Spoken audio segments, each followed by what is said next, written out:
Xo'sh, assalomu alaykum, hurmatli yurtdoshlar. Bugun 16-oktyabr, hammaga xayrli kun. Demak, günleringiz bereketli olsun. Sizlarga xudo xolasa mashinalarimizni taqdim qilib boshlaymiz. Videolarimizni ko'rib borasizlar. Azam bilan men sizlarga Onyx ko'rsatamiz. 2024 mashin. 21.000 kilometr probeg.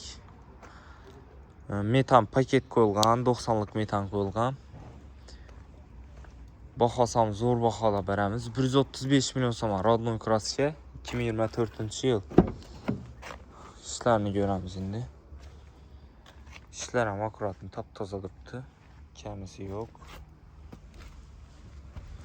Mashina ikkinchi pozitsiya.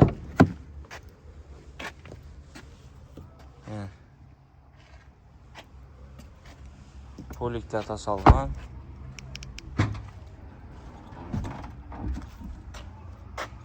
Aslında metan gazı bu.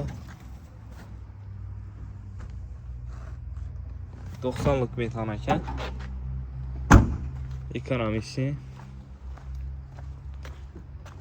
200-220 km bu onu yürüp beradi maşin. Özü benzin rasxod ham 5,5 litr bo'ladi.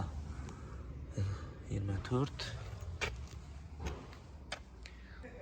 Daha ne desizler 300'den yürüydü maşin. Hedek görüp ustalarınızda görürsünüz falan orası. Teyar maşin. Narxını 135 milyon soma koyduk. Nalit sanasazdı üstünde 1-2 som qaytib bersek boladı. Demek eldinden 11 milyon som pul berəsizlər. Aylık to'lov 3 milyon 900 ming somdan çıkadı. Hedek görüp ustalarınızda görürsünüz alışlarınız mümkün. Koşkipur avtomarkette duradı ki mən çıxmaşın kızık olsa komentariyada yazılı istəyizlər. Şu an xarab abzorlarımızı çıkartıp baramız. Demek bir anda matislarımız bu. Mexanik, avtomat matisimiz ham bu. Xarab gəllər bolsa. Matislarımız köp. Sparklar, Lassettiler, Nexia'larımız həddini koyup para aramız. Like'larını basıp para arası.